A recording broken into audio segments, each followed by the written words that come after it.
নমস্কার বন্ধুরা, দেখেই বুঝতে পারছো আজকে কিন্তু ভেজ রেসিপি নয়, একদম মাছের একটি দারুণ মজার রেসিপি। আজকে আমি তোমাদের তেল কই করে দেখাবো।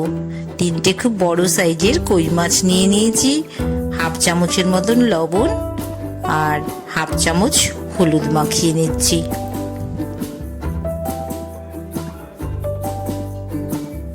বড় চামচের হাফ চামচ লবণ, হাফ চামচ হলুদ মাখিয়ে নিচ্ছি।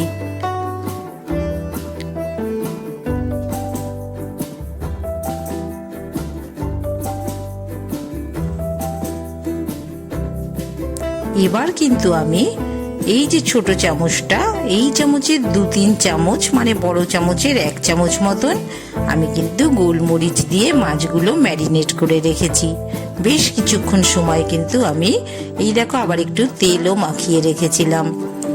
কড়ার তেল যখন গরম হয়ে এসছে, মাছগুলো অনেক বড় সাইজ, তার জন্য কিন্তু আমি একটা করে মাছ দিয়ে ভেজে নিচ্ছি। আজ আমি তোমাদের ভীষণ সুন্দর তেল কই করে দেখাবো। একটা মাছ যখন অনেকটাই ভাজা হয়ে এসছে, তখন কিন্তু আমি আরেকটা মাছ ভেজে নিচ্ছি। মাছটা ভাজা হয়ে গেছে, তুলে নিচ্ছি আমি।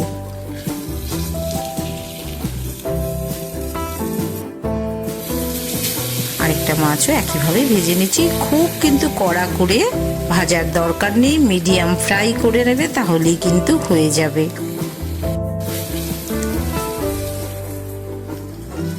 ভালোভাবে মাছগুলো ভেজে তুলে নেব।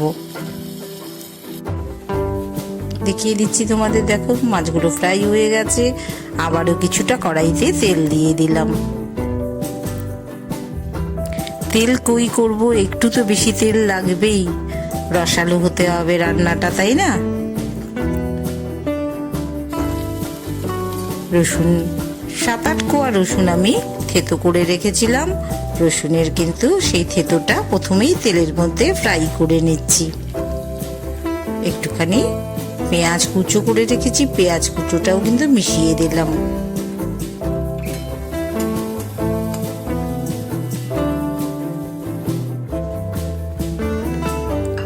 পাঁচ ছটা কাঁচা লঙ্কাও ফ্রাই করে নিচ্ছি পেঁয়াজের সাথে।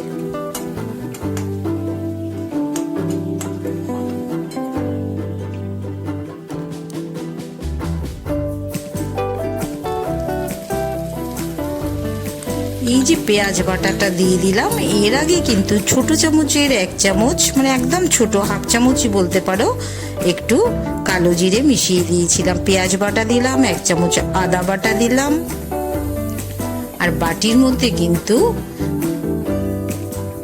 2 চামচ, এই ছোট চামচের 2 চামচ ধনে গুঁড়ো দিলাম, 1 চামচ জিরে গুঁড়ো দিলাম, 1 চামচ হলুদ গুঁড়ো দিলাম, 1 চামচ কাশ্মীরি লাল লঙ্কার গুঁড়ো দিচ্ছি,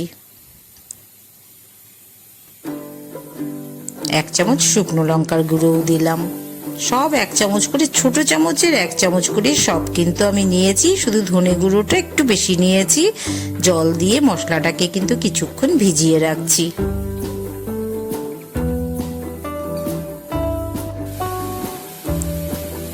এক চামচ লবণ দিয়ে মশলাটাকে কিন্তু আমি কষিয়ে নেব।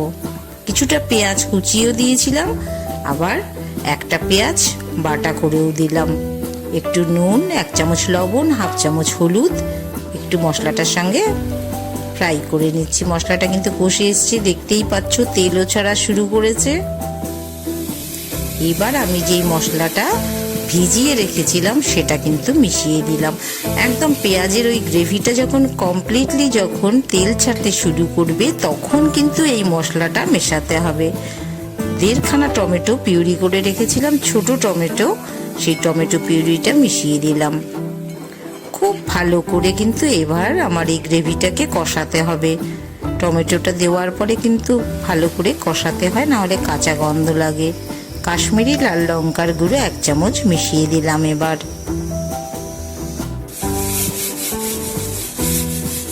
কষে এসছে মশলা অনেকটাই।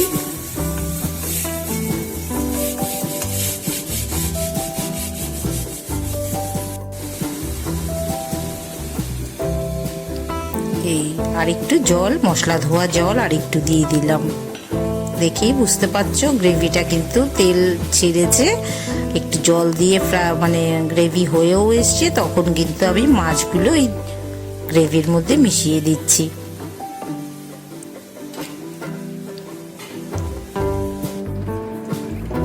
গ্রেভির সাথে মাছটা কষে এসছে, এপিট ওপিট করে দু পিটি কিন্তু আমি খুব ভালো করে মাছটাকে কষিয়ে নিয়েছি। একটু উপর থেকে ধনেপাতা ছড়িয়ে দিলাম। আমার কিন্তু তেল কই রেডি হয়ে গেছে। আর দেখেই বুঝতে পারছো দারুণ মজার তেল কই হয়েছে, স্বাদে ভরপুর স্বাদের হবে। আর সুতাপাস কিচেন এরম দারুণ মজার মজার রেসিপি তোমাদের জন্য রোজই নিয়ে আসছি। তোমরা কিন্তু অবশ্যই চ্যানেলটাকে সাবস্ক্রাইব করে দিও, একটা লাইক তো অবশ্যই করবে, সাথে থেকেও শেয়ার করে দিও। আবারও বলছি সবাই কিন্তু চ্যানেলটাকে সুতাপাস কিচেন সাবস্ক্রাইব করে দিও। তেলকই কেমন লাগলো জানিও। আবার দেখা হবে তোমাদের সাথে, ভালো থেকো সবাই।